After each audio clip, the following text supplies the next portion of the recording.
messieurs, à nouveau bonjour et bienvenue cette fois-ci dans l'entretien de ce dimanche. Vous le savez, c'est un rendez-vous que tous les Béninois ont désormais pris le soir du 8 janvier pour voir si effectivement, le 8 janvier 2023 évidemment, pour voir si effectivement les partis politiques ont accepté d'accompagner la volonté politique de la discrimination positive en faveur des femmes, puisque pour gagner ce pari, eh bien, la possibilité doit être donnée aux femmes de conduire par exemple des listes. En d'autres termes, elles doivent être bien positionnées, mais cette garantie de l'article 144 du Code électoral suffit-elle pour que les femmes dorment sur leur laurier, qu'elles combattent elles-mêmes mènent à leur niveau pour pouvoir convaincre l'électorat au moment opportun? Voilà, entre autres questions, que nous allons essayer d'élucider avec notre invité de ce dimanche. Il s'agit de Madame Alimatou Badarou, qui est la coordonnatrice nationale de l'Organisation des femmes du Bloc républicain. Madame Alimatou Badarou, bonjour. Bonjour Madame Angèle. Merci d'être avec nous ce dimanche. C'est un plaisir. Alors, comme vous le savez, nous allons expérimenter cette discrimination positive en 2023, donc dès les législatives prochaines. Mais vous avez certainement constaté que depuis 1960, les femmes ont très peu occupé des postes politiques. Pourtant, on en a vu militer dans les partis politiques ou toute autre forme d'association. À quoi cela est dû, selon vous, pour qu'on soit obligé d'en arriver à ce que moi je veux mettre en griffe à cette faveur? Oui, je peux dire que c'est un problème d'ordre mondial. Parce que ce soit à l'international, la femme a été toujours vue comme inférieure à l'homme. Et l'histoire nous l'a montré dans les grands pays développés. Les femmes, c'est toujours derrière le rideau aussi.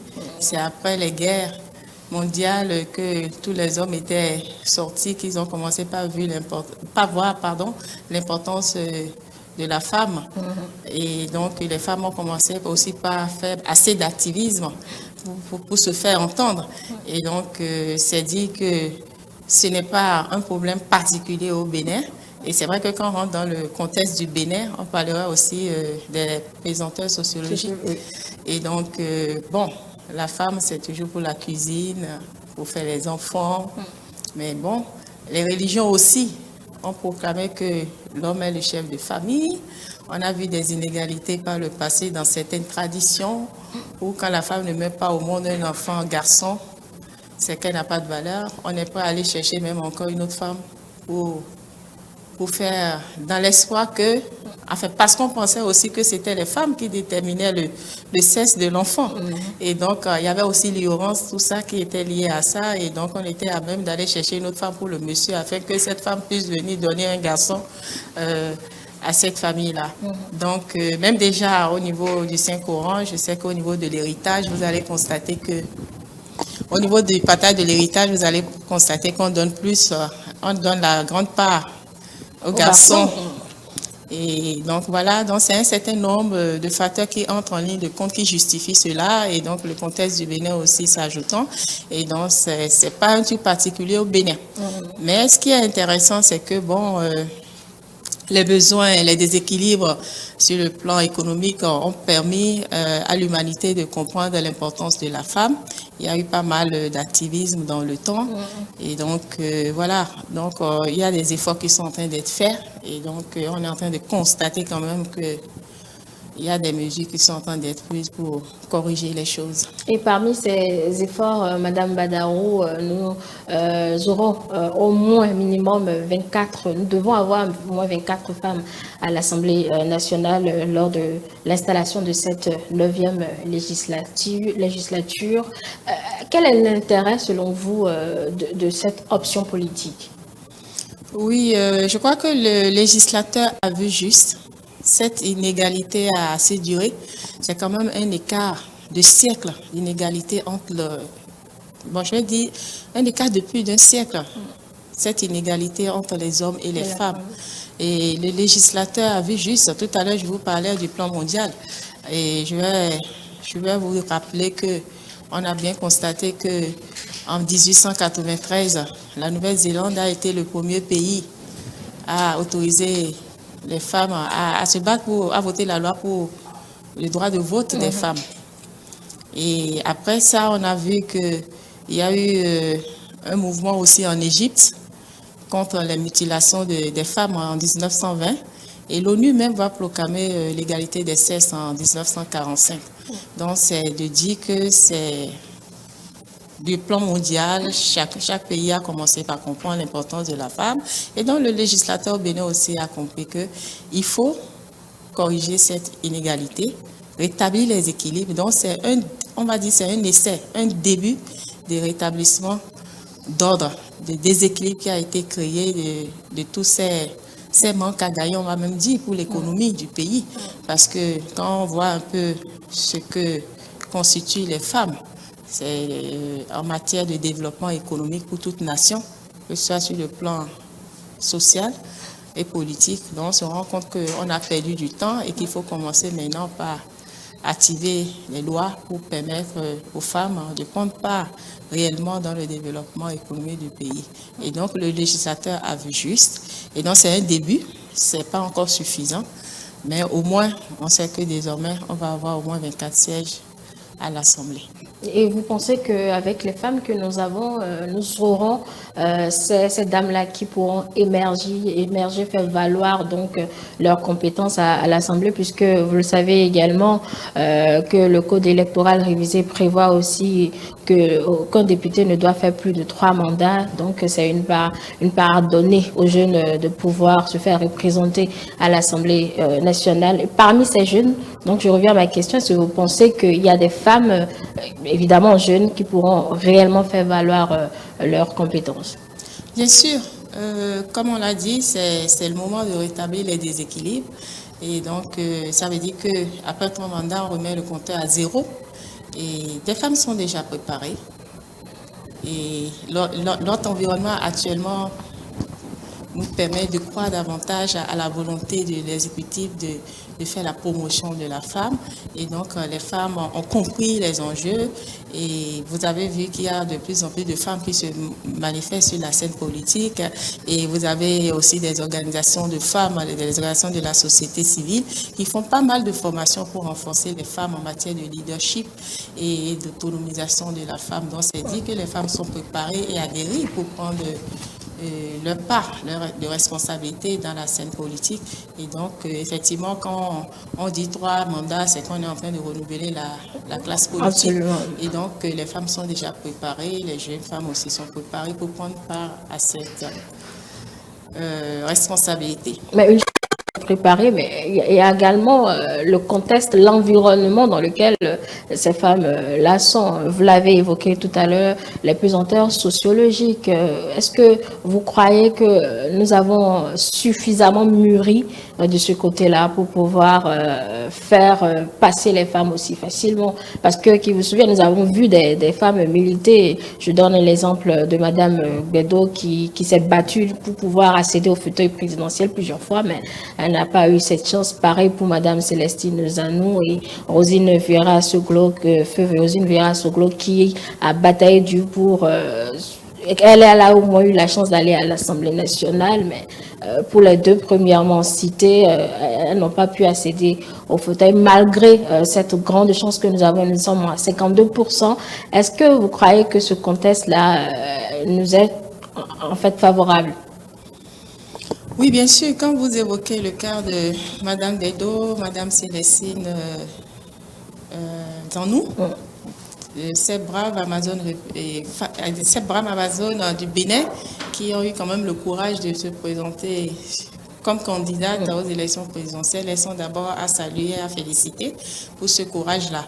Alors, c'est vrai que le fait qu'elle n'ait pas pu accéder au pouvoir à travers les élections présidentielles veut dire que les femmes ne les soutiennent pas parce qu'on est 52%. Non, c'est pas ça. Vous savez très bien que quand on est candidat, il faut avoir un programme, un projet de société pour convaincre les populations. Et donc le genre seul ne suffit pas.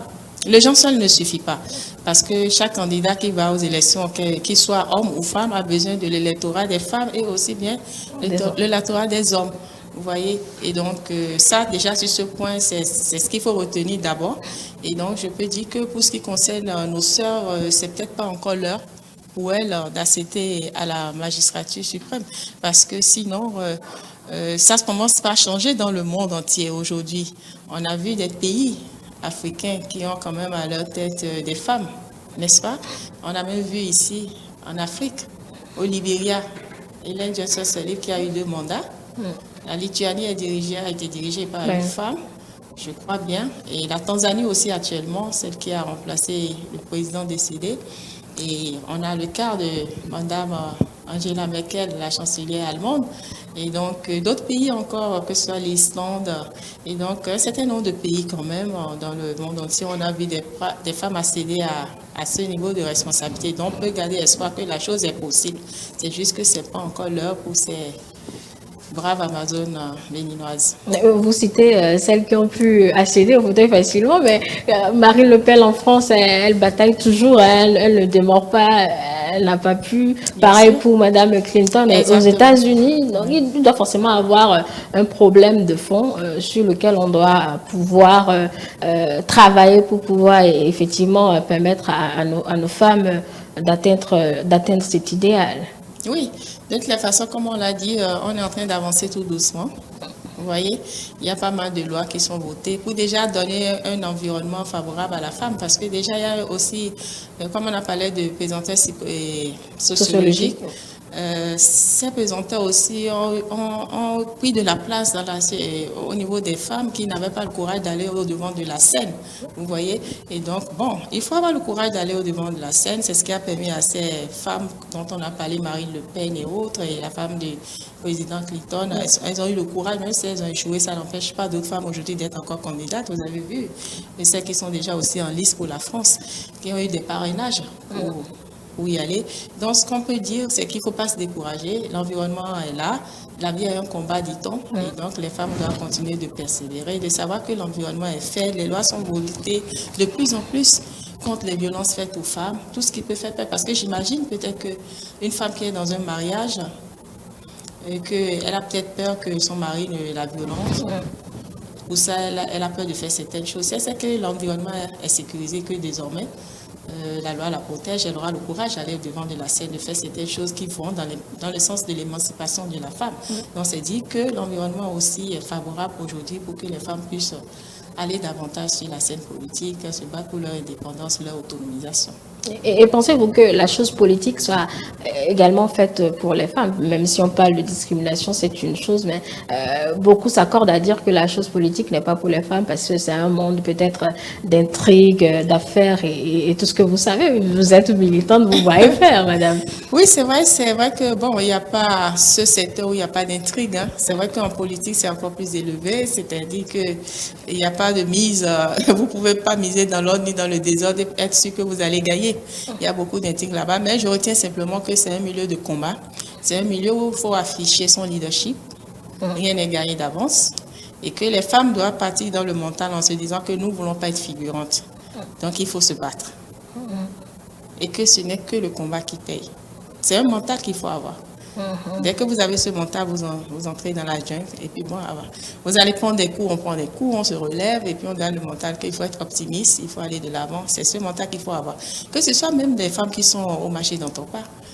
Quand elle est au marché, qu'elle a son étalage, qu'elle vend, il y a une autre à côté qui a le même étalage qu'elle, n'est-ce pas? Comment elle fait pour gagner, pour avoir le maximum de clients? Elle a déjà un mental par rapport à ça. Et donc, c'est ça qu'il faut aussi avoir. Un mental qu'il faut mettre dans un contexte précis. Oui, tout à fait, mais c'est pour dire que l'esprit, le mental, là, les femmes ont ça déjà naturellement à travers leur quotidien, que ce soit sur le plan social, économique. Et donc, je veux dire en politique, je veux juste les rassurer pour dire que c'est le même truc, en fait. C'est que rien n'est gagné d'avance. C'est juste qu'il faut mettre les moyens pour y arriver et avoir le mental fort. Mais il ne faut pas s'avouer vaincu d'office en se disant que non, ce milieu, on ne va pas y aller, tout ça. Bon, voilà, c'est ce que je voulais dire, en fait, pour encourager les femmes à oser aller sur la scène politique parce qu'elles ont un grand rôle à jouer. Et vous qui militez dans le bloc républicain depuis un certain nombre d'années, comment les femmes sont valorisées au sein de ce parti politique? Ah oui, je peux vous dire que, je peux me vanter d'ailleurs, pour vous dire que je pense que le Bloc républicain est le parti des femmes. Parce que déjà dans nos statuts, on a accordé dans les articles 54, 55 et 56, on a accordé une place de choix aux femmes.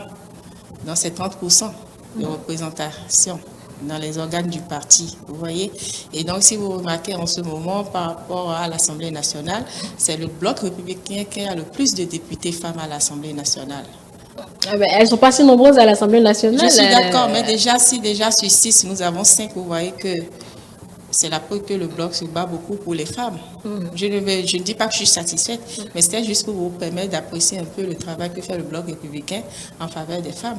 Et vous avez vu, nous sommes aussi le premier parti qui a installé très tôt son organisation de masse, l'Organisation des femmes républicaines dont je suis la coordonnatrice. Donc vous avez encore là un peu supplémentaire de ce que fait le parti pour les femmes.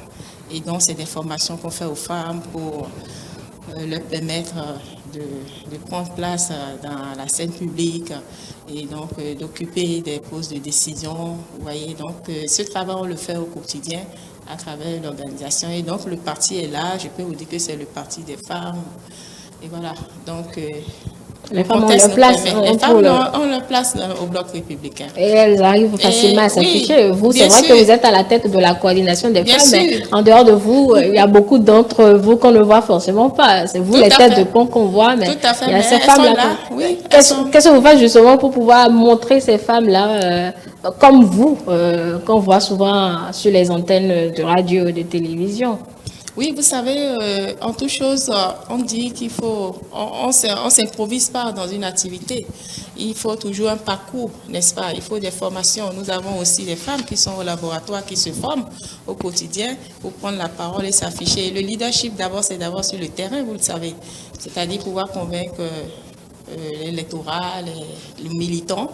Il y a un travail qui se fait. Il y a beaucoup de femmes qui sont en formation, qui sont même prises en charge aussi par des réseaux d'organisations de société civile. Et donc, je peux vous dire que nous avons des profils intéressants au sein de notre organisation. C'est vrai qu'elles ne s'affichent pas, vous savez.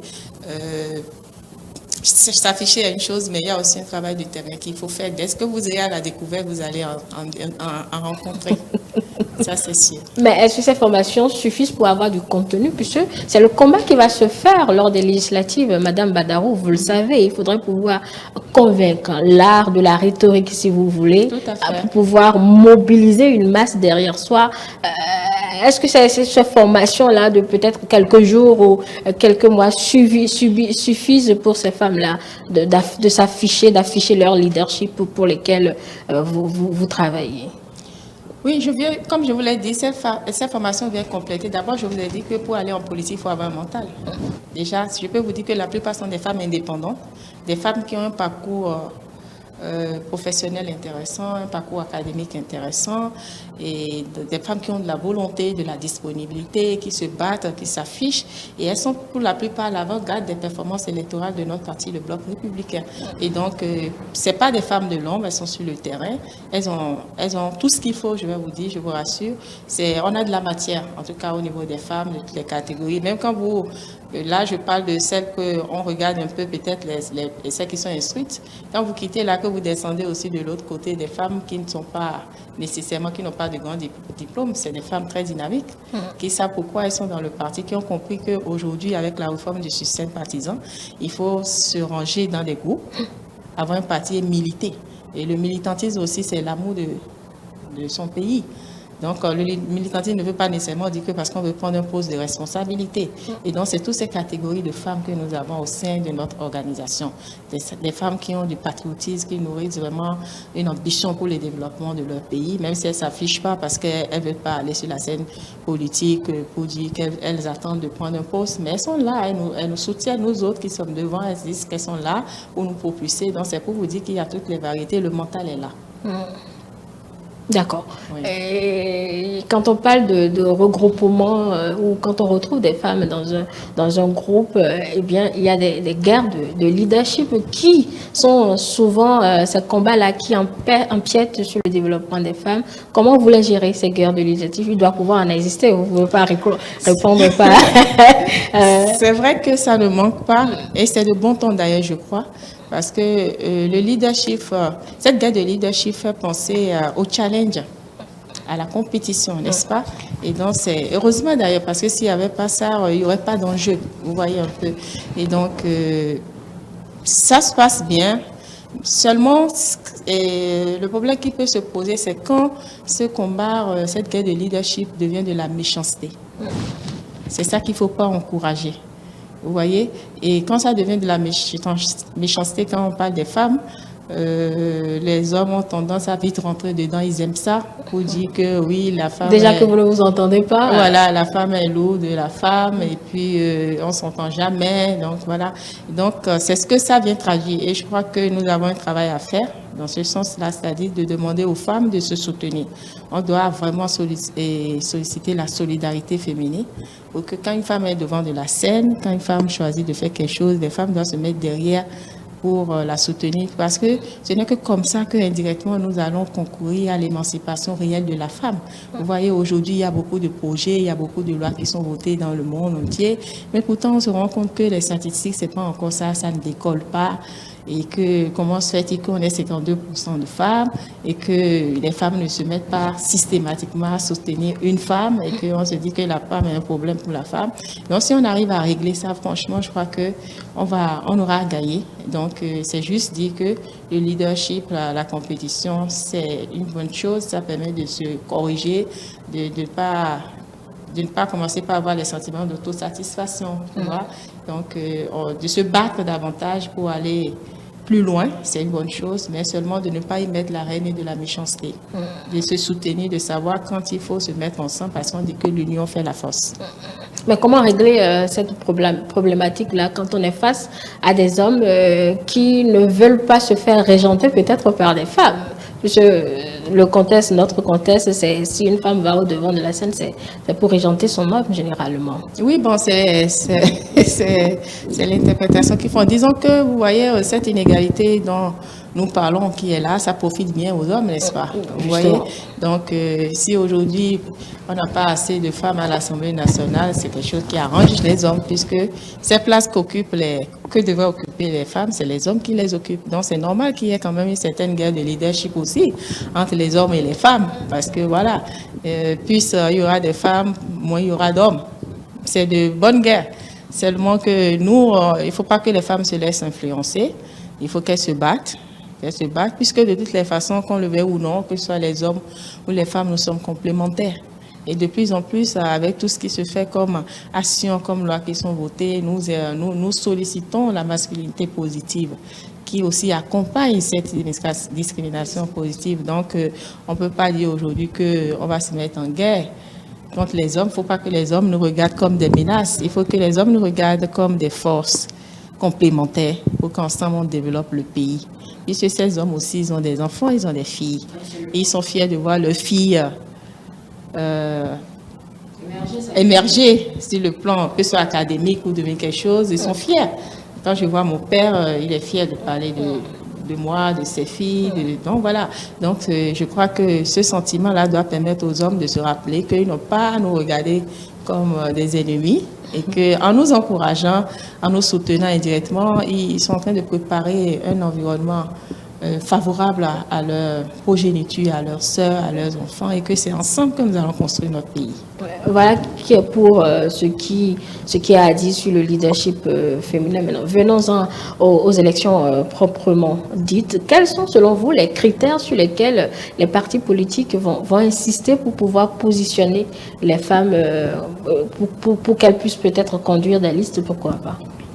Oui, bon, c'est vrai que quand vous parlez de critères, ça ne nous éloigne pas de profils de femmes qui sont capables de bien représenter, puisqu'il ne s'agit pas d'être figurantes, n'est-ce pas? Il faut que ce soit des femmes qui travaillent, qui se battent sur le terrain, qui ont des choses à vendre, des femmes qui sont capables de défendre des lois, de prendre la parole devant l'hémicycle, de défendre les femmes, de prendre les préoccupations de la société comme les leurs et de se battre pour. Il s'agit de ce genre de profil qu'on recherche.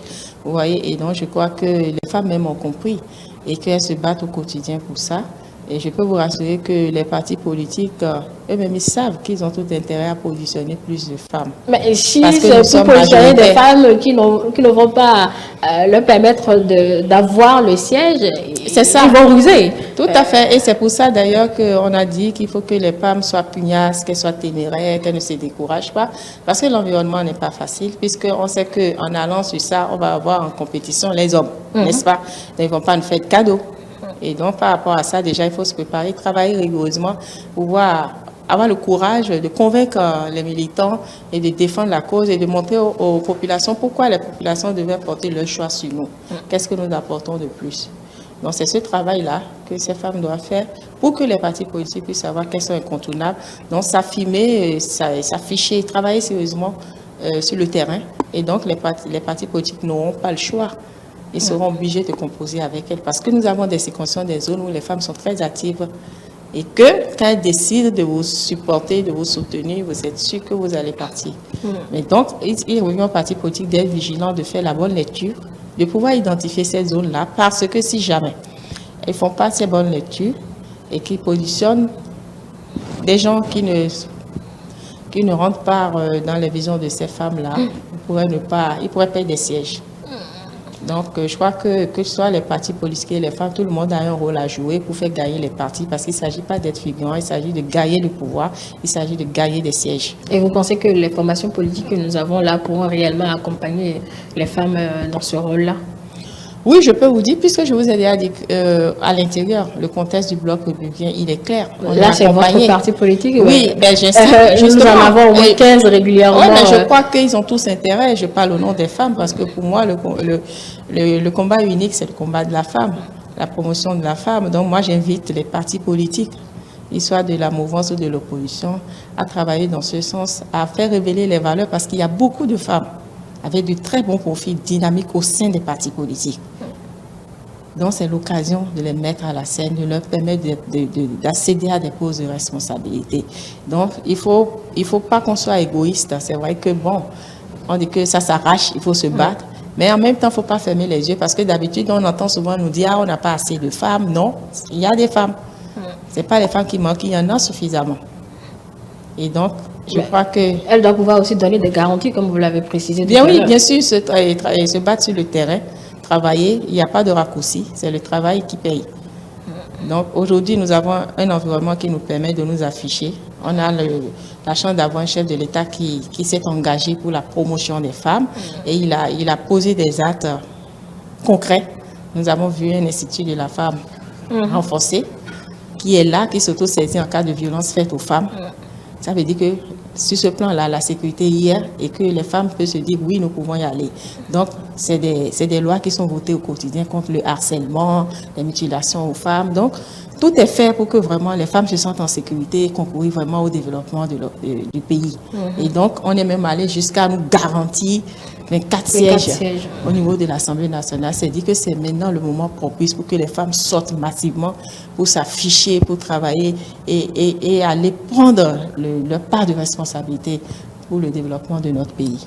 Une chose est d'avoir le contenu, mais l'autre défi, Madame Badarou, c'est avoir les moyens de pouvoir, avoir les moyens de sa politique, si on peut le dire comme ça, de pouvoir battre campagne, appeler le monde à ses idéaux. Est-ce que vous voyez que ces dames se retrouvent dans ce registre-là?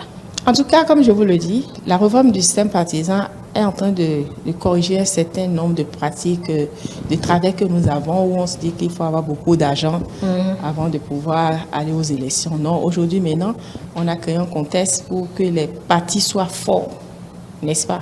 Et donc, c'est pour ça que chaque femme doit travailler à militer comme cela se doit dans un parti politique, travailler sur le terrain, afficher son leadership pour se faire positionner par son parti. Ce n'est plus une question d'être riche ou de ne pas être riche, puisque quand les campagnes vont commencer, c'est les partis qui vont financer ces campagnes-là. Donc, il n'est plus dit qu'aujourd'hui, il faut nécessairement avoir de l'argent. Ah ben, les partis ne vont pas financer non plus à 100%, hein, madame, il faut avoir le minimum. Oui, je suis d'accord, mais ce n'est plus les comme élections avant. Là, auront lieu dans un contexte. Tout à fait, c'est bien, fête. c'est vrai, mais aujourd'hui, ce n'est plus comme avant, parce qu'avant, vous vous rendez compte, il faut déjà même les militants, pour avoir leur électorat, il faut sortir de l'argent. On est en train de corriger tout ça. Et donc, je crois que l'environnement s'améliore pour permettre aux femmes de sortir la tête. Et puis, vous allez même voir que avec la réforme du sympathisant, on a vu émerger de jeunes, de braves personnes qu'on ne voyait, qu'on ne pouvait pas voir en temps normal sur la scène politique, parce qu'il faut avoir des centaines de millions pour pouvoir sortir. Donc aujourd'hui, il y a des gens, même des jeunes qui ont témoigné qu'ils ne sont pas riches, mais parce que leur dynamisme sur le terrain a permis aux partis de les positionner, ils sont sortis, que ce soit au niveau des élections législatives ou des élections communales. Vous voyez, c'est la volonté, effectivement, aussi d'être à l'écoute des populations. Vous voyez, on vient pas, comme on le dit, il n'y a pas de génération spontanée. C'est pas une veille d'élection, je vais dire, bon, oui, bon, parce que l'environnement est bon, oui, moi aussi, je décide d'aller en politique. Non, il faut déjà que tu prouves l'amour que tu as pour ton pays à travers des activités sociales que tu es en train d'effectuer au quotidien avec les populations. Il faut que les populations sentent que tu prends leurs préoccupations, leurs problèmes à cœur. Vous voyez, donc c'est tout un parcours en fait. Et donc, c'est un travail de longue haleine aussi. Il faut s'y mettre quand on y croit. Et puis, c'est juste de mettre devant et dans la tête que l'intérêt, c'est pour mon pays. Qu'est-ce que j'apporte à mon pays? Et puis voilà. Et ça vous propulse. Je constate que vous êtes très optimiste, hein, Madame Badarou, par rapport à cette discrimination positive. Loin de moi l'idée d'être défaitiste, mais est-ce que vous ne voyez pas un scénario selon lequel, au soir du 8 janvier, nous nous retrouvons avec des sièges, c'est-à-dire on n'a pas les 24 sièges pour les femmes? Non, je suppose que vous êtes en train de me tacler là. Ce n'est pas possible. Non, pas du tout, c'est pas parce que vous savez mais... que la loi même a réglé ça. Les 24 sièges sont garantis d'office. Oui. La garantie, elle est là, mais... Les 24 sièges sont garantis d'office. C'est juste qu'on ne peut pas se dire c'est tel qui sera là ou c'est tel parti qui va avoir les 24 sièges. Mais de toutes les façons, moi, je rêve que ce soit mon parti qui rafle les 24 sièges.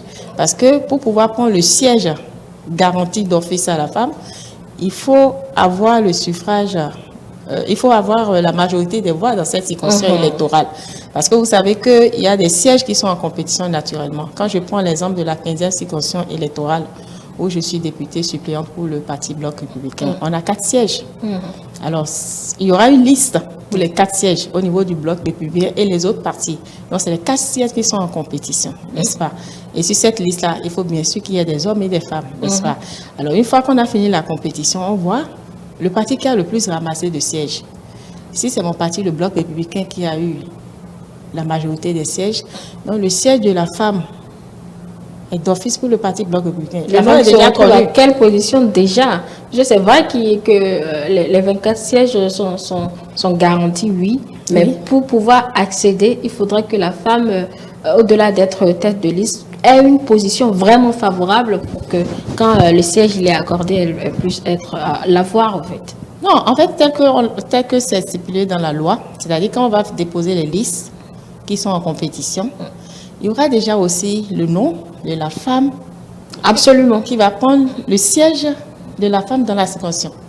Le siège garanti. Oui. Son nom est déjà connu et envoyé à la Sénat avant les élections, n'est-ce pas? Oui. Et donc, on a fini la compétition normale, habituelle des 4 sièges. Je parle toujours de la 15e circonscription électorale. Je suppose que le Bloc républicain, on a 3 sièges. Ça veut dire que d'office, c'est nous qui allons prendre le siège garanti dans la 15e circonscription électorale. Donc, une femme républicaine part d'office à l'Assemblée parce que nous avons gagné dans la 15e circonscription électorale. Donc, ces sièges sont garantis d'office. C'est maintenant, quel parti va rafler le plus de sièges, on ne sait pas. Mais je compte sur nos femmes, je compte sur les républicains pour faire le travail maximum afin que nous puissions ramasser le maximum de ces 24 sièges. Et chez vous, comment se fait déjà ou comment se prépare la bataille sur les listes électorales? Bon, vous savez, on ne peut pas... Nous sommes à moins de 11 mois, parce que je pense. Ce que nous essayons de faire, c'est de remobiliser nos troupes.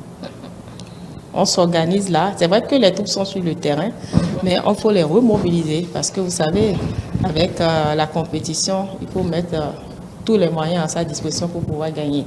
Le jeu n'est pas gagné à l'avance, n'est-ce pas? Et donc, on s'active, on travaille, on s'organise. Alors, c'est vrai que votre question, c'est de savoir si Non, je ne vous demande pas des noms. Cela peut être trahi déjà. Voilà, exactement. Je vous demande pas des noms, mais comment se fait Parce déjà? que souvent, avant, les gens disent que, bon, je sais que les gens commencent à dire, est-ce que vous avez commencé par faire les couloirs déjà? Est-ce que vous avez commencé par faire... Non. Aujourd'hui, les partis ont déjà les règles établies. Ils ont l'habitude. Et en fonction des tests, des codes d'édité, ils savent comment faire, comment gérer, comment ils positionnent les gens. Donc, on leur fait confiance sur ce plan-là. Vous comprenez? Nous, notre devoir en tant que militants, c'est de travailler pour que partout où besoin sera, on nous appelle, que notre parti puisse sortir et que nous sortons le maximum de députés en faveur de notre parti. Comment vous réfléchissez déjà sur la composition des listes, je suppose? Non, ça, vous parlez de l'état-major des partis, c'est eux qui s'en chargent, comme je voulais dire, c'est eux qui se chargent de faire ce travail-là. Et donc, nous autres, c'est vrai que quand on a déjà fait une élection avant en personne avertie, on sait déjà comment il faut s'activer déjà à la veille, il y a quelques mois. Donc, bien évidemment, nous, c'est ce travail qu'on essaie de faire, remobiliser nos troupes et leur dire que l'objectif, c'est de gagner le maximum de sièges si on veut avoir le maximum de femmes à l'Assemblée. Donc, l'autre, pour ce qui est des choix, on laisse ça à l'état-major du parti. Voilà. Et qu'ils ont l'art de le faire, ils savent comment le faire avec les tests. Donc, voilà. J'espère que vous ne serez pas en retard, puisque c'est des centaines de dossiers à préparer et vérifier, évidemment, à l'état civil de chacun des militants que vous devez positionner. Ah oui, bien sûr. Comme je vous l'ai dit, notre parti a déjà la main, ils ont l'expérience, donc au moment opportun, ça se fera aisément. Est-ce que vous pensez avoir des craintes, vous appréhendez cette élection législative? Non, pas du tout. Je n'appréhende pas les attentes d'un citoyen normal à la veille des élections, c'est qu'on souhaite que tout se passe bien. On invite les partis politiques, que ce soit de la mouvance et de l'opposition, à jouer leur partition, à encourager les militants à sortir massivement pour aller voter, parce que c'est un devoir citoyen de voter. Vous voyez, et que les choses se passent dans l'art, dans les règles, dans les tests de la République, afin que tout le monde s'en sorte gagnant. C'est tout ce qu'on peut dire et souhaiter, en fait. Et c'est les conseils qu'on peut se donner, que ce soit les femmes, les jeunes, les hommes. Nous avons un devoir. La paix est chère pour notre pays.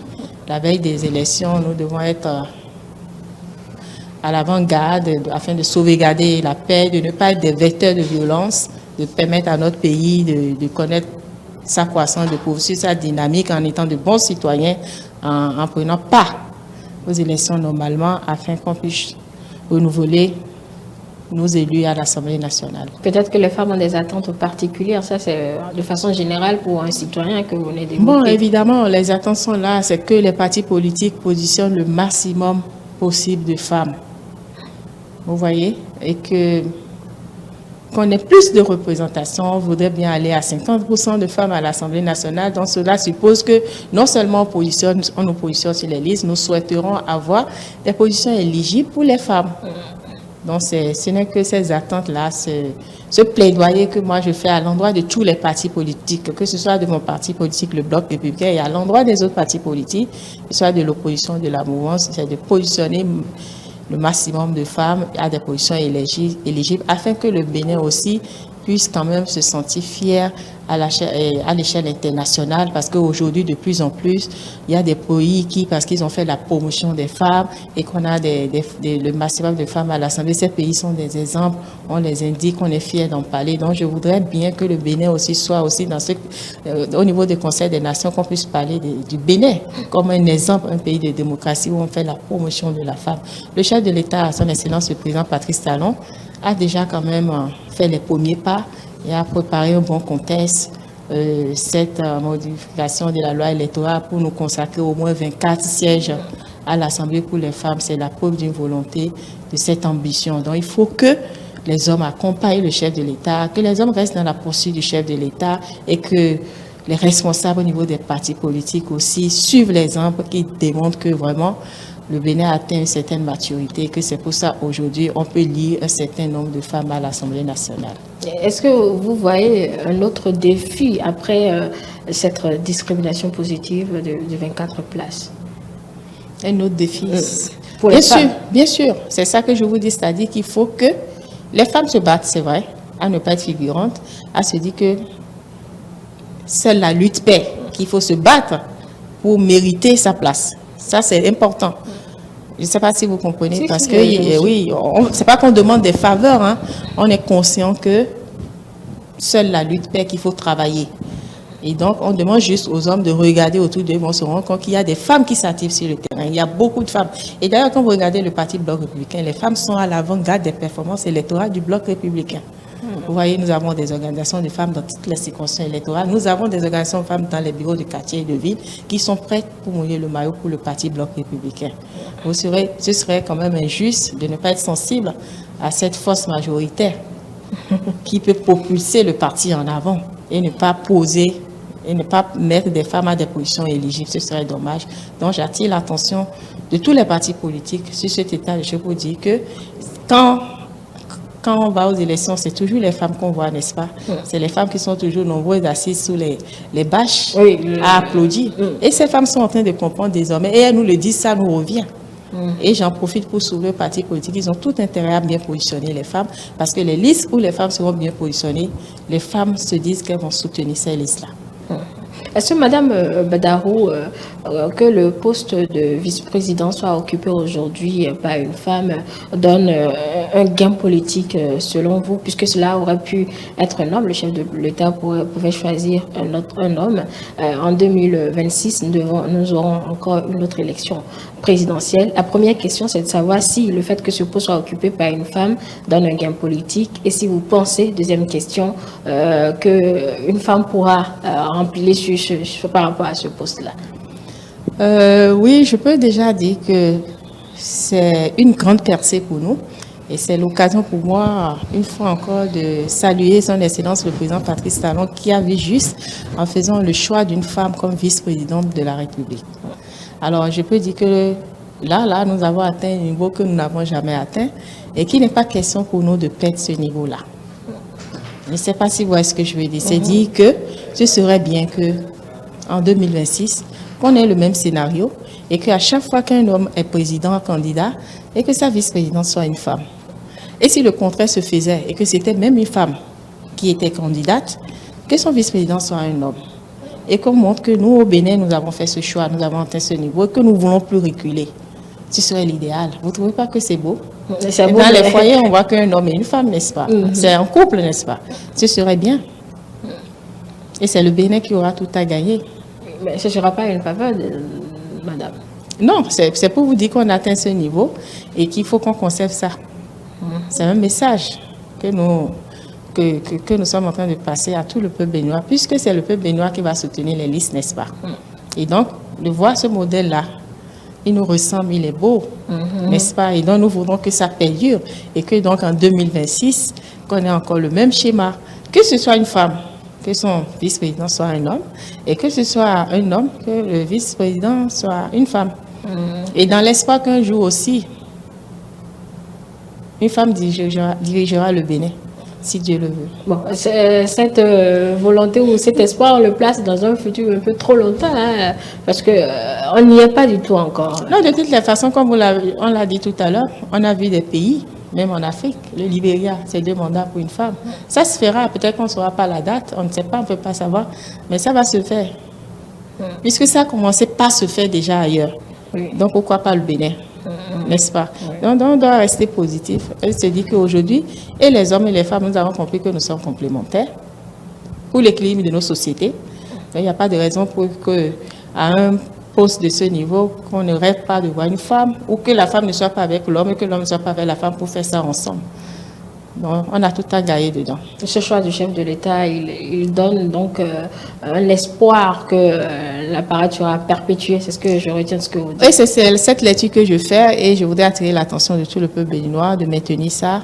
C'est apaisant, ça témoigne d'un équilibre parce que les femmes, puisque nous avons déjà prôné l'égalité des sexes et nous avons compris que nous sommes complémentaires.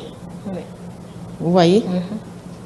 On est complémentaires. C'est vrai qu'on a souhaité beaucoup l'émancipation de la femme, pas parce qu'on veut tenir la tête aux hommes, non, pas du tout. Nous avons souhaité l'émancipation de la femme pour aider les hommes.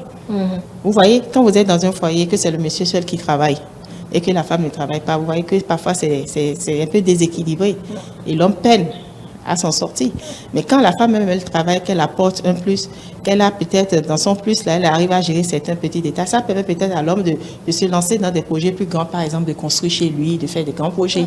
Vous voyez, donc c'est cet esprit-là qu'il faut que les hommes comprennent pour dire qu'ils doivent concourir à l'émancipation de la femme, de leur fille. Parce que si vous avez votre fille et que parce qu'elle a fini ses études, elle ne travaille pas, qu'elle doit être sous le toit d'un homme, un homme va la maltraiter, vous ne serez pas heureux.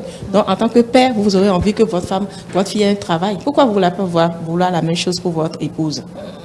C'est ça, en fait, l'esprit. Et donc, dans cet esprit, dès qu'on commence à comprendre que l'émancipation de la femme, c'est pas pour tenir tête à l'homme et que c'est pour travailler ensemble pour le développement, les choses vont se faire naturellement. Quand il y a un chef d'État que sa vice-présidente c'est une femme, c'est bien, c'est apaisant parce que la femme est toujours là pour rappeler peut-être quand l'homme est un peu trop dur, il faut se calmer, il faut faire... Non, je crois que c'est une bonne chose. Il faut souhaiter et maintenir ça. D'accord. Alors, oui. Madame Badarou, supposons déjà que nous ayons ces 24 femmes à l'Assemblée nationale. C'est peut-être une question que vous allez trouver pas logique, mais qu'est-ce qu'elles iront faire? Elles vont se résoudre juste à voter des lois et puis une autre législation sera mise en place. Parce que quand elles vont là-bas, on ne les voit pas. C'est peut-être Madame Feu Rosine Soglo qui a pu vraiment afficher ce leadership féminin avec sa verve quand elle parle. Elle faisait trembler réellement l'Assemblée nationale. Je rends hommage à toutes ces dames qui sont actuellement au Parlement, mais en fait, quand elles y vont, en réalité, difficilement elles acceptent peut-être à venir sur des plateaux de télévision, défendre des causes, etc. Est-ce qu'il n'y a pas un travail aussi à faire à ce niveau pour leur faire comprendre que, chères dames, c'est vrai, vous y êtes, il faudrait commencer à vous afficher un peu plus pour qu'on puisse vous accompagner. Oui, c'est vrai que dans votre préoccupation, vous me faites penser à Madame Rosine Soglo, une femme dynamique pour qui j'ai une pensée, que Dieu lui accorde meilleur demain dans l'au-delà. C'était effectivement une grande femme qui a marqué son passage à l'Assemblée nationale. Mais depuis elle, c'était une femme très dynamique. Oui, c'était une femme dynamique, mais vous savez, elle n'est pas arrivée là du jour au lendemain. Il y a un certain nombre de facteurs qui ont concouru à ce niveau qu'elle a atteint. Donc, je peux vous dire que des femmes comme elle, il y en a en gestation, qui sont au laboratoire, qui vont certainement se révéler d'ici là. L'essentiel déjà, c'est de permettre aux femmes d'accéder. C'est juste là que vous travaillez. Quand je dis vous, c'est pas Madame Alimat Badarou, toute seule prise en singleton, non.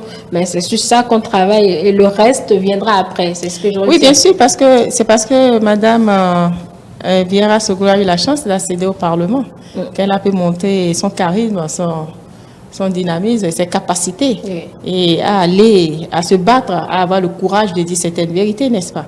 Si elle n'avait pas accédé au Parlement, comment elle allait se révéler? C'est pour ça que nous encourageons, nous demandons au parti de positionner le maximum de femmes possible et que ces femmes qui sont au labo, comme je vous ai dit, qui se préparent, on va les découvrir à l'Assemblée nationale. En attendant donc, Madame Badarou, qu'on puisse découvrir ces femmes et leurs capacités, potentialités à l'Assemblée nationale, dans les formations politiques, il y a certainement des écoles pour pouvoir apprendre la chose politique aux plus jeunes. Je ne parle pas forcément des jeunes d'un certain âge, mais beaucoup plus jeunes, pour que leur capacité, leur leadership soit un acquis déjà de bas âge. Est-ce que ces écoles ou bien ces organismes, ces institutions, ces structures-là sont fonctionnelles dans vos partis politiques?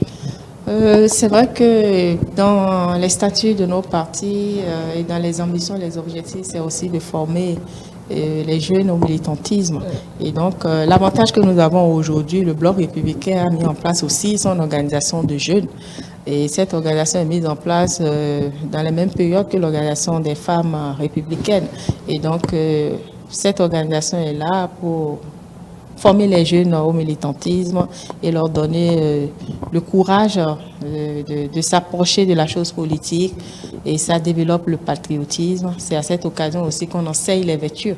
Et c'est d'ailleurs l'avantage que nous avons en tant que républicains, parce que vous savez, en tant que républicains, nous prônons le capitalisme. Et dans le capitalisme, on lit surtout la vertu, la reddition de comptes, les bonnes manières. Donc c'est là aussi qu'on leur apprend à travers nos idéaux ce que c'est que militer dans un parti politique. Donc je peux vous dire qu'au niveau du Bloc républicain, les structures sont là pour accueillir les jeunes qui veulent apprendre en politique, qui veulent émerger en politique. Donc voilà. Surtout avec les gens, les femmes, est-ce qu'elles s'intéressent réellement à cette école-là? Bien sûr. Nous avons, c'est des thématiques qui sont organisées, c'est des rentrées, c'est des ateliers de temps en temps pour former ces jeunes, que ce soit les garçons comme les filles. Et donc, l'avantage aujourd'hui, c'est que nous avons la possibilité, à travers les tests, à travers nos structurations en tant qu'organisation de masse, d'avoir des représentations au niveau des universités et au niveau de la diaspora. Et c'est par ce biais-là que nous avons beaucoup d'adhésions. Et nous avons beaucoup de jeunes qui commencent de plus en plus à s'intéresser à la scène politique.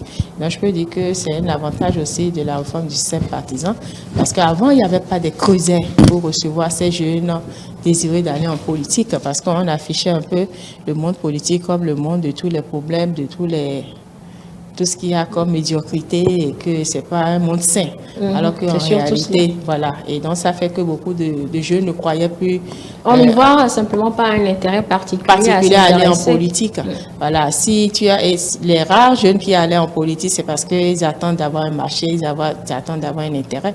Maintenant, les gens sont en train de comprendre que on peut aller en politique parce qu'on a des ambitions, des rêves pour son pays, parce qu'on a envie de comprendre davantage ce qui se passe. Parce que si vous voulez être acteur, si vous voulez dire votre mot, vous ne pouvez pas rester en dehors de la scène. Il ne suffit pas de rester derrière pour critiquer. Il faut prendre part à l'action, apprendre et voir comment ça se passe. Et pour que, à l'avenir, puisque de toutes les façons, il faut préparer les générations futures à la relève. Donc, c'est important d'avoir ce genre de creuset. Et donc, c'est bien justifié. Et donc, de plus en plus de jeunes comprennent. Il y en a qui sont en formation, puisque même les sciences politiques, c'est une matière à part, et c'est une spécialité, n'est-ce pas? Et donc, voilà, donc les jeunes qui sont surtout encore dans ces profils-là, se disent qu'ils ont maintenant des creusets pour apprendre sur le terrain.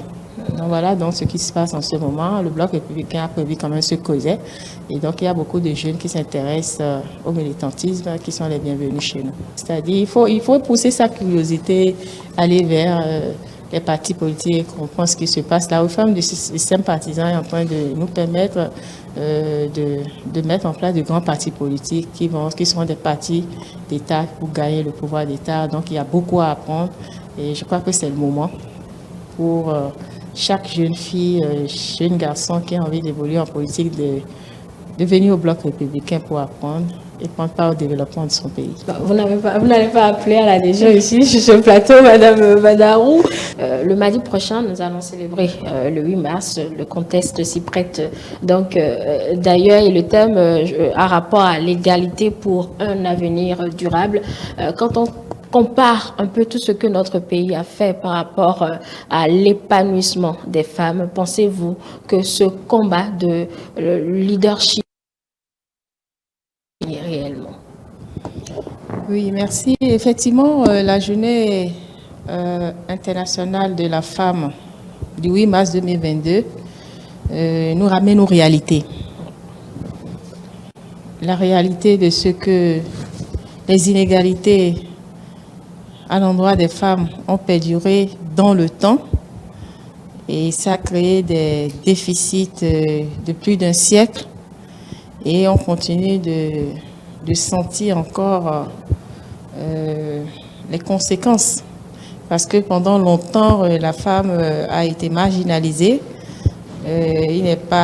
C'est pas seulement au Bénin, dans le monde entier, puisqu'on a même vu qu'il y avait des réclamations au niveau de la France où on avait constaté que des femmes gagnaient moins que les hommes. Et donc, les inégalités sont partout, mais en moyenne, c'est un siècle quand même de retard. Et donc, ça fait que les femmes sont dans une précarité.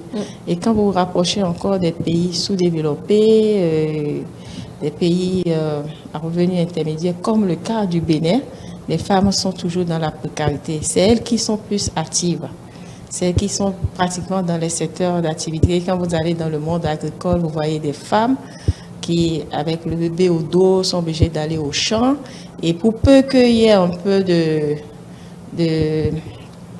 sécheresse, manque de pluie, les produits ne sont plus disponibles sur le marché et donc la précarité, c'est elles qui vivent ça. Le premier coup, c'est elles qui prennent ça.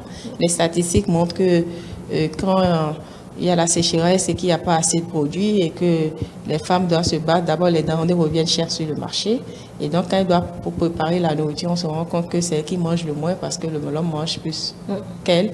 Et avec l'enfant, donc c'est la plus petite part qui lui revient. Il y a un certain nombre de choses liées à cette inégalité continue de sévir jusqu'à présent et les femmes souffrent beaucoup. Et donc, je crois que ces thèmes-là nous ramènent un peu aussi aux conséquences du changement climatique. Vous voyez, si l'environnement n'est pas bon, on ne pourra pas bien produire. Et les femmes qui sont à la tête, c'est elles qui en souffrent le plus. Et donc, ça nous ramène aussi sur le terrain de l'autonomisation de la femme. Et donc, il nous revient ici de voir un peu qu'est-ce que nous on fait pour nos femmes au Bénin, n'est-ce pas? Puisque le problème général il est d'ordre mondial. Et donc, je peux dire qu'au Bénin, il y a beaucoup de choses qui se font et c'est l'occasion pour moi de saluer tous les efforts de l'exécutif parce que depuis la rupture, on a senti quand même une volonté manifeste de redorer le blason de la femme béninoise. Et il y a un certain nombre de lois qui sont votées ces derniers temps-ci pour permettre à la femme béninoise de se sentir en sécurité. Et dans les programmes d'action du gouvernement, on s'est rendu compte que la femme est au centre des projets. Il y a beaucoup de réformes en matière foncière où ces réformes sont faites pour permettre à la femme d'accéder à la terre. Et quand vous regardez les chaînes de valeur en matière agricole, vous voyez que la femme est pratiquement à tous les niveaux de ces chaînes-là. Et donc, elle est vraiment un maillon essentiel du dispositif économique. Et donc, il est de bon ton qu'on pense vraiment à elle parce que si nous laissons perdurer les inégalités au niveau de la femme, ça va avoir une répercussion sur le plan général, sur le plan du développement économique du pays. Et donc, notre gouvernement a compris, il y a un certain nombre de mécanismes qui sont mis en place. Vous avez vu qu'on a parlé souvent du projet H dans le PAG1. Et ce projet H est à son étape on va dire qu'on est en train de l'implémenter partout, puisqu'on a déjà quitté les phases pilotes. Il y a des régions où on est en train déjà de toucher un peu les effets positifs du projet H. Dans ce projet H, c'est la microfinance, c'est la formation, c'est l'assurance maladie qui déjà fait ses effets. Les populations, surtout dans le monde des paysans, ont déjà leur carte. Voilà, ça, c'est des efforts qui sont faits saluer pour lutter contre les difficultés en matière de développement et de l'autonomisation de la femme. Et donc, une femme, quand elle sait déjà qu'elle n'a pas de difficulté pour aller se soigner, elle a un peu la tête un peu dégagée pour aller au champ. L'État a pris en charge aussi les enfants à l'école, les cantines scolaires. Vous voyez, tout ça est fait pour permettre à la femme d'être un peu quand même plus tranquille quand elle est au champ, de savoir que son enfant est à l'école, il mange, parce que vous vous rendez compte que non seulement l'enfant est à l'école, et que s'il n'y avait pas la cantine scolaire, il devait faire des kilomètres pour aller rejoindre sa maman au champ, ça aussi contribuait indirectement à la déscolarisation des enfants. Donc en même temps, en faisant les cantines scolaires, on est en train de régler deux problèmes. Le problème de scolarisation des enfants et le problème de pouvoir d'achat de ces femmes-là qui sont dans les champs, qui travaillent beaucoup, qui contribuent vraiment au développement. C'est elles qui nous permettent d'avoir les denrées alimentaires parce que si tu vas au marché aujourd'hui, quand tu fais les statistiques, il y a plus de femmes dans les marchés, c'est qui apportent les denrées des villages pour aller. Donc, il faut vraiment leur permettre d'avoir vraiment accès à leur production aussi pour les écouler au marché. Donc, l'État a mis en place des infrastructures, il y a des pistes d'accès pour accéder aux champs.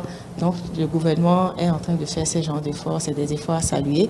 Donc, tout concourt quand même au développement de la femme, parce que vous allez voir aussi que dans les champs, il y a des plants qu'il faut irriguer. Il y a des zones où il n'y a pas d'eau. Vous avez vu les statistiques au niveau de l'approvisionnement en eau au Bénin. On est en train de couvrir déjà plus de 50% de notre population. Et l'objectif est d'ici peu d'avoir la maîtrise de l'eau pour toutes nos populations. Ça, les bienfaits vont vite se faire ressentir. Donc pour vous, nous sommes sur la bonne voie pour gagner le pari de l'autonomisation. Oui, franchement, parce qu'il y a pas mal d'efforts que le gouvernement est en train de faire et c'est le moment de saluer ça. Vous avez vu au niveau même des marchés, le gouvernement a lancé 35 marchés à la fois. Des marchés modernes pour permettre à ces femmes dans de bonnes conditions dans leur milieu de vie au quotidien, là où elles travaillent, parce que quand elles sont marchées pratiquement tous les jours, donc c'est leur milieu de vie, donc il est amélioré. Donc c'est des marchés modernes et elles vont se retrouver. Vous avez vu dans ton parc comment ça brûle tout le temps. Si les marchés modernes sont faits, qu'elles sont dans de bonnes conditions, c'est bon aussi pour leur mental. Vous voyez, donc ces femmes-là sont dans la précarité, il faut les protéger. Et tout ce que le gouvernement fait, c'est toujours pour améliorer leur situation. Parce que sinon, ne rien faire, ce serait vraiment avoir les comptes courts les restrictions seront terribles parce que si les inégalités persistent et que avec les changements climatiques où tout le monde est en alerte, qu'il faut améliorer l'environnement, qu'il faut trouver des énergies renouvelables. Et on sait qu'il y a beaucoup de femmes aussi qui sont dans les champs qui transforment le bois. Il faut faire du reboisement, tout ça. On se rend compte que tout concourt, tout tourne autour des femmes.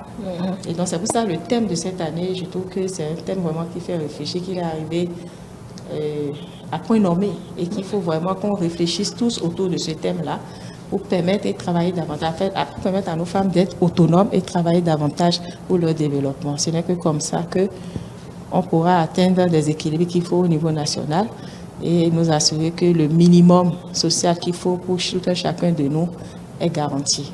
Madame Badarou, nous allons partir sur certainement des conseils à vous pour pouvoir gagner ce pari de 2023. Oui, je voudrais simplement dire à mes sœurs, à mes compatriotes, femmes surtout, de ne pas avoir peur, d'être téméraires, d'avoir le courage de se battre, de manifester leur leadership en matière politique. Évidemment, on ne veut pas entrer en politique si on n'est pas indépendant. Donc, il faut se battre aussi pour son indépendance financière, travailler et que le travail paie toujours, de ne pas avoir peur de venir en politique. C'est vrai qu'on se dit qu'en politique, il y a les coûts, mais il n'y a pas d'endroit, il n'y a pas de coûts, que ce soit dans votre vie professionnelle, n'importe où on est. La femme, généralement, elle est trop sensible pour pouvoir tout encaisser aussi, madame. Mais elle a beaucoup de capacités pour faire face à cela. C'est vrai que la femme est très émotive, mais bon, elle a aussi beaucoup de capacités. Donc, je voudrais inviter les femmes à être pugnaces, à oser. Et elles ont bravé plus de choses que ça, donc de ne pas avoir peur de venir en politique, d'avoir la tête haute, parce que l'environnement aujourd'hui nous permet d'aller en politique sans rien craindre. Donc voilà, ce n'est que comme ça que nous allons contribuer à l'émancipation de notre pays et nous battre pour l'avenir des générations futures. Et nous espérons que nous aurons un peu plus de 24 sièges pour les femmes. 24, c'est le minimum à atteindre. Mais oui, si nous pouvons aller au-delà, ce serait le bienvenu. C'est l'idéal, parce que les 24 là, ce n'est même pas pour les partis politiques. Je veux dire que les 24, nous le devons au chef de l'État, son Excellence le président Patrice Talon, qui a eu ce courage d'initier cette loi, et c'est l'occasion de saluer aussi les députés qui ont voté cette loi. Et donc voilà, maintenant, il faut que les partis politiques montrent leur bonne foi pour prouver qu'ils sont capables aussi de prouver leur masculinité positive, de faire mieux que le chef de l'État en permettant d'avoir des femmes à des positions éligibles afin qu'on puisse faire les décomptes après le 8 pour voir combien de femmes il y a eu en plus des 24. Et ce n'est que là qu'on saura que les partis politiques ont fait un effort et qu'ils ont compris le message du chef de l'État. Donc on prend le rendez-vous, mesdames et messieurs, pour le soir du 8 janvier. Oui. On fera tous le décompte. Inch'Allah. Pour voir si nous avons gagné ce pari. Et c'est sur ces mots, madame Alimatou Badarou, de madame Alimatou Badarou, que prend fin cet entretien. Mesdames et messieurs, merci de nous avoir suivis.